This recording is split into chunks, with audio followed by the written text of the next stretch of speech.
কিশোরগঞ্জবাসী, আমরা যখন এখানে জমায়েত হয়েছি, আমাদের ভাইদেরকে ইসরায়েলি বর্বর শাসকরা পাখির মতো গুলি করে হত্যা করছে। ঠিক এই মুহূর্তে আমি যখন আপনার সাথে কথা বলছি, ঠিক এই মুহূর্তে লাইনে দাঁড় করিয়ে আমাদের ফিলিস্তিনি ভাইদেরকে, যাদের হাতে কোনো অস্ত্র নাই, যারা কোনো আগ্রাসন করতে আসে নাই, যারা কোনো দখল করতে আসে নাই, তাদেরকে ইসরায়েলি বর্বর শাসকরা তাদেরকে পাখির মতো গুলি করে লাইনে দাঁড় করিয়ে হত্যা করছে।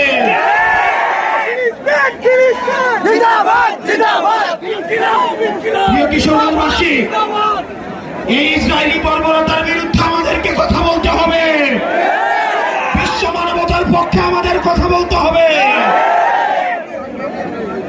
আমরা সবাই একসাথে বলবো, আমরা বলবো ফ্রি ফ্রি।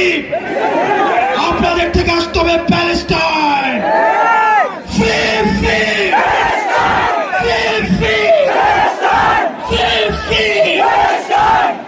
আমরা বলবো from the river to the sea. আপনারা বলবেন প্যালেস্টাইন।